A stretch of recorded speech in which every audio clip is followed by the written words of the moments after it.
They don't listen until I say now.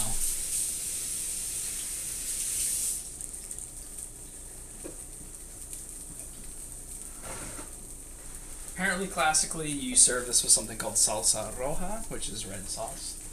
And I forget if it's called crudito or something like that. It's like a vinegar pickled cabbage salad. So like a vinegar coleslaw kind of thing. You really need to get out of here and go there. You're going to go back in the crate. Come on, Pete. Go. Now. Go lay down. I know, I wouldn't listen to me either. This cheese is melting nicely. I know. You don't see it. But all I'm really going to do is just make more pupusas and get a little bit more cheese inside than out. And it's catching back up on the heat over here. So we're sizzling. Hopefully it's not too loud. I know that usually the sizzle is too loud. I acknowledge this. I have very little control over it, except for just letting it happen. You can see the cheese is coming out there. So it might be a little bit too hot.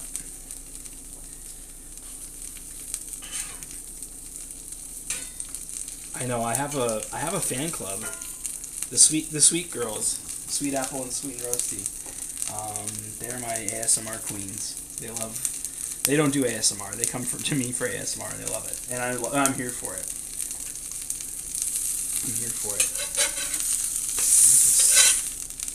Just do one of these. This should be on low.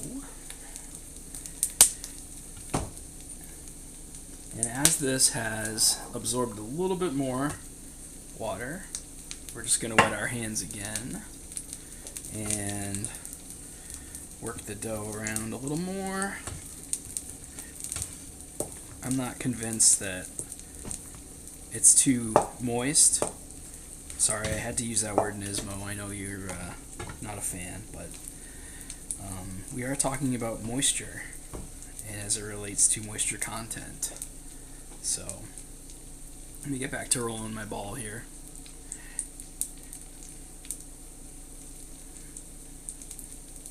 This is probably going to be too big a pupusa. You could probably use a... have I traveled a lot? And if so, where was the food the best? I have not traveled a lot. I live vicariously through my cookbooks is what I used to say. Now it's like the internet, right? So I'm just going to put a couple plain ones down. These are looking kind of crappy, but I've been to Hawaii, and I've been to Montreal, and I've been to a lot of states in the U.S., and I've had a lot of good meals at a lot of different cultural restaurants. My favorite tends to be some of the Spanish places, or some of the Japanese places. I don't know, it's a good mix. But anybody who really has passion for their food and stuff, half Portuguese and you like Italian food. I like Italian food too. I've made a lot of Italian food on stream. I was talking a little bit about Portuguese food yesterday with the Hawaiians. There was a strong Portuguese population that came over and brought their donuts, the malasadas, which are probably the guys from the Azores, which there's a lot of immigrants from the Azores near me, so this first pupusa is looking a little bit alright. A little bit alright. This pan is off center. I've just realized that. They're not cooking the way they're supposed to. There's probably a little bit too much oil on this one, but that's cool. I have a good friend who grew up there. Well, partly grew up. He moved over when he was pretty young, but I'm just taking a little bit more oil to oil up the old mitts.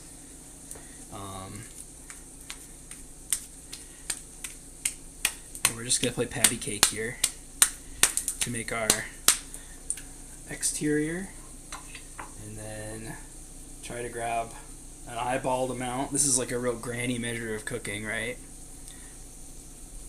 Yeah, exactly. That'd be really cool. I've heard really good things about Portugal and the Azores as far as travel. It's supposed to be really beautiful. So we're making another ball after we made a pancake. And now we're going to make another pancake with our filling. Doesn't have to be as flat, but when I worked in a restaurant, they decided to put a pupusa on the menu as a crab and cheese pupusa. Hilda Shady Grove, get out of here. Go. Nobody welcomed you back over. I tell you, the nerve on that dog.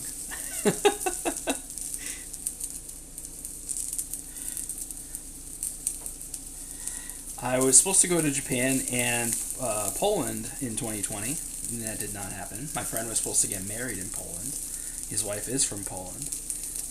My friends had gone to Japan the year before. We're just playing patty cake again here, guys. And had a great time, so they decided they wanted to go again in 2020, and I said I'd love to go with them, and I got the time off. Unfortunately, everybody else got the time off too, so didn't happen.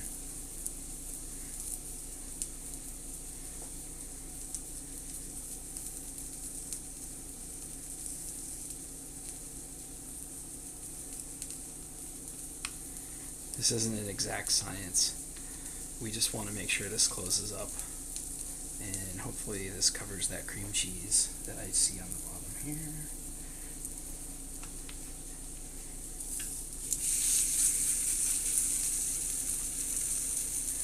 But you don't have to rush yourself like I just did. You can make your fillings, whatever filling you like. I guess there's a different one for a different term for meat-filled ones, but if you want to share, do you identify with your heritage in terms of food? I have like 5 different heritages that I know. I'm Swedish, Irish, French Canadian with First Nations, like Native American blood too, and I'm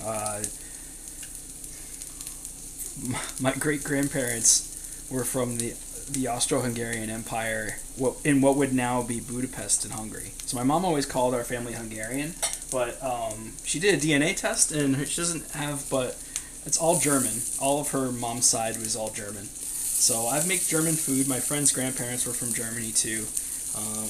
I make Swedish food. I love to make Swedish food. Irish food is nice. I don't really identify with like corned beef and cabbage. I feel like that's like a Jewish tradition. It was American, Irish American like immigrant thing. See, there's too much there. It's not supposed to be like a golden color. You're supposed to get like a really dry pan. You're supposed to look like a pancake, like a little bit dark pancake for pupusa. So we're working it out here, but that's what I do. So I identify with like my Swedish, German, and I guess Irish side. The French side, I don't think of them as French. It's not weird to say, but I don't. I think of them as like American.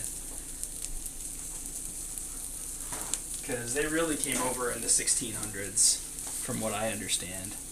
So I'm very, very white with a decent amount of Native American from what I understand on my grandmother's side. But if you pretend everything's a quarter, and I might be half, then I might be like an eighth to a 16th.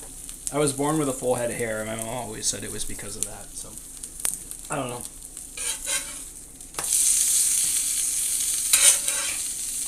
My Swedish blue eyes disappeared after a year, so. But I'm not Mexican. I just play one on TV. I'm just kidding.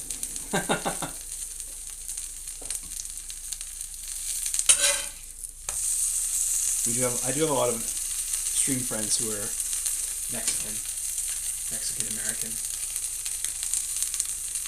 But as you can see, you get this nice doughy, cheesy with a string pull.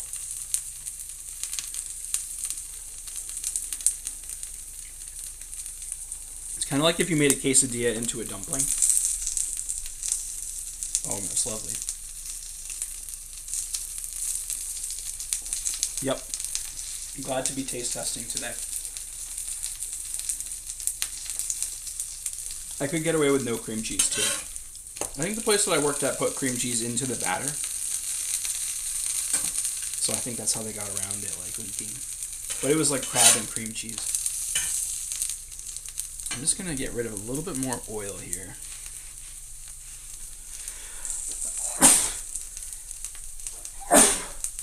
And then sneeze off camera as far away as I can. Thank you. Yeah. I started cooking pretty young with my parents. My dad taught me a lot of his what he liked to make, and he actually liked to make like calzones and French stuff, you know, like bistro food, I think. Homemade stuff. I mean, it was totally different, you know, you didn't have all the travel YouTube stuff that you do now. It was just a lot more what you saw somebody make on TV. So I don't think he would have ever tried Hawaiian food. My dad died when I was pretty young, so like he didn't get to see a lot of the development of like the internet or YouTube, really. So, but I think he would have been into it. He used to take us to all these cool little like hometown restaurants. Like we used to go get these burgers at this place that actually still exists, but it markets itself as a seafood restaurant instead of like a fast food diner kind of place. A drive park area diner too. It was pretty neat. And before this completely bursts, I just want to get a little more color on it.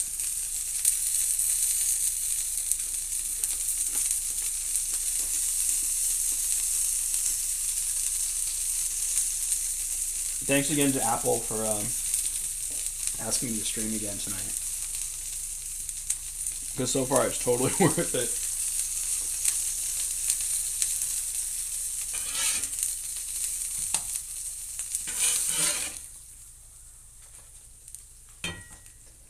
But I would just take a cookie sheet and put some parchment paper down and just make a bunch of these at once before I started griddling, because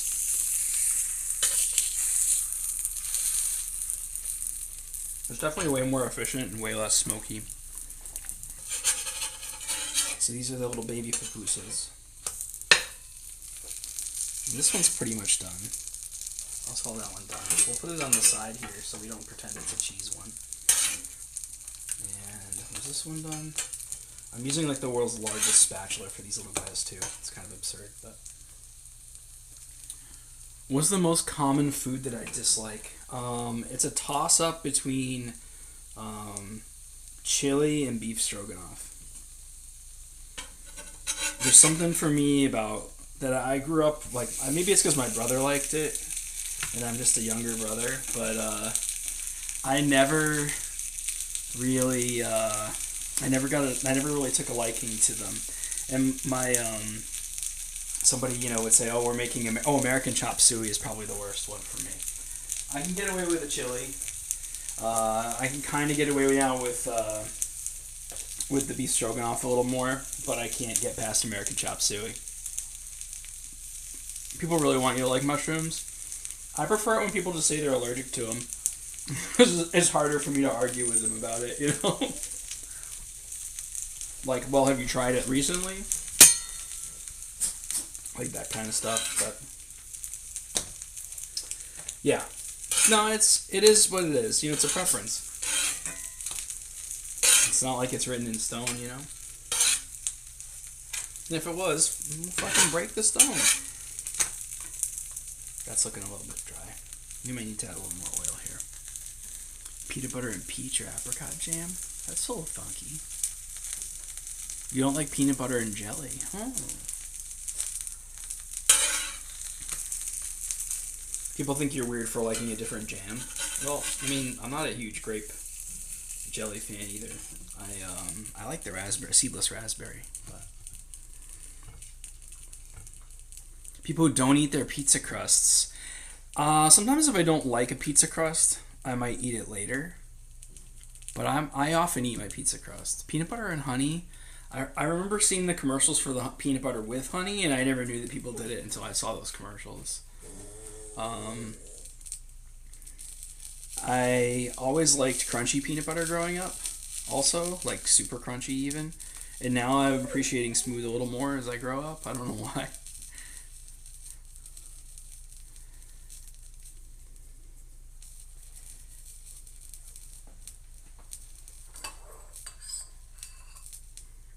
They're both good.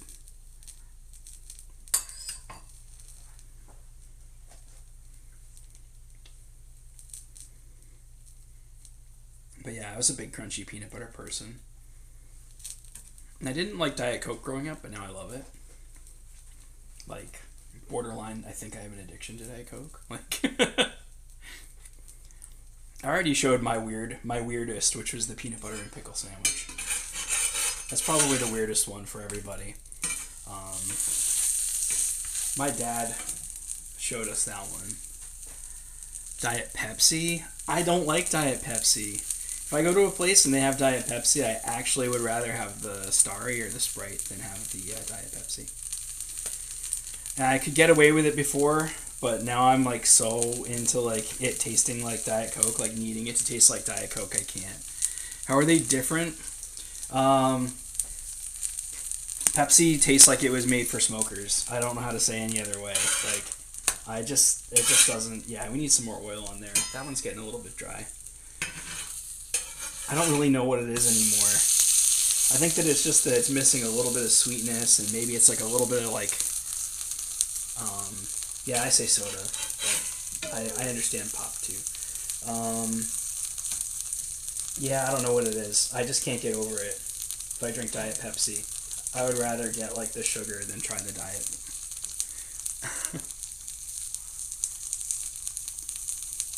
Mayo and banana? No, I couldn't do that.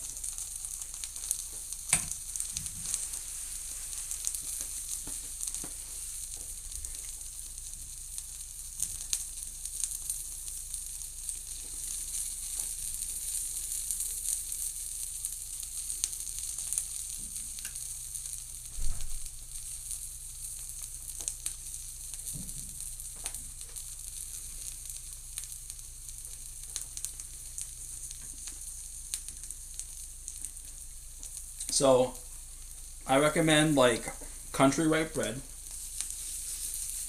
My dad used to switch between like a bread and butter, which I think is too sweet. I prefer more of like a half sour, like a sliced up, like a low, not super nuclear green pickle. And I actually like adding honey to it. I think it's like the perfect stoner food. My ex turned her nose up to me and said I was crazy, and one day she got so hungry and so stoned, I said, close your eyes and take a bite of this sandwich. And she like begged me to make more of them when she was stoned again.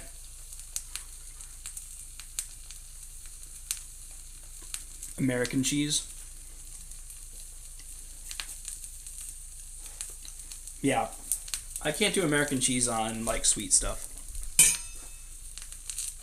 Maybe like pepper jelly, but then I would rather have a cheddar for pepper jelly. As I press all the cheese out. Just gonna see how my phone battery is. 31%. Okay. Raisins on a sandwich is kind of gross. I would rather have it as like bread pudding at that point.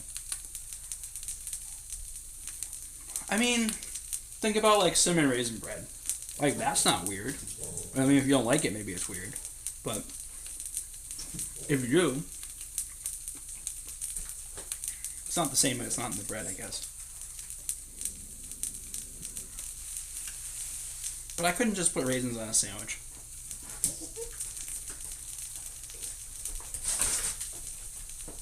Shoot your boot. Get out of here.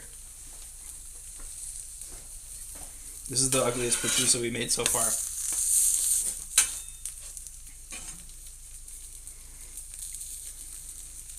Raisin bread with cheese, hell no. Cream cheese, but usually butter. Butter's a much better fit. Maybe cream cheese, definitely butter. How about that? Is that a fair assessment? I think it's a fair assessment.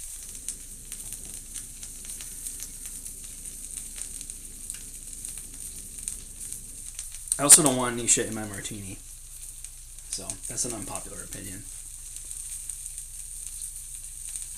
Maybe like a twist of like lemon or something.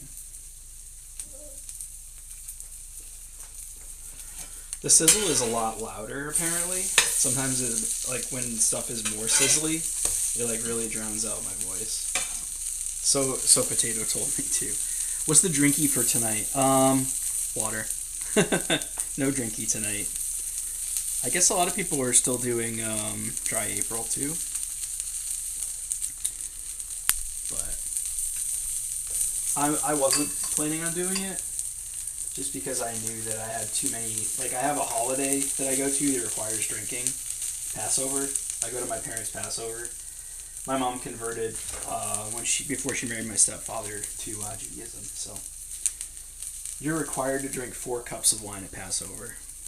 Required. I just had too much to drink on Easter too. I'm still kind of bummed out about it, but I started to get over it.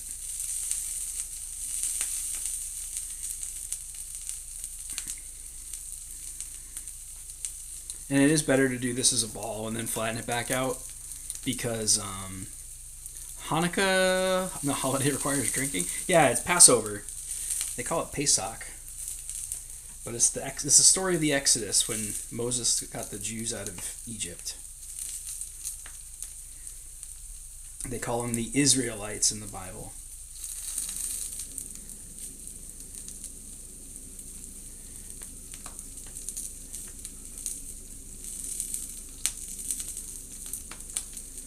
If you've ever heard Creeping Death by Metallica, it's actually about that exact same thing. It's about all the plagues.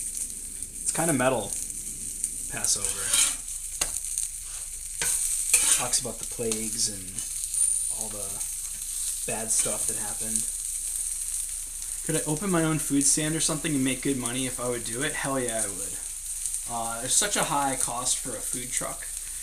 My friends who did business school told me about their model for a food truck, and it took 7 years to pay off the initial investment. I'm 40 years old. It doesn't make sense for me to open a food truck.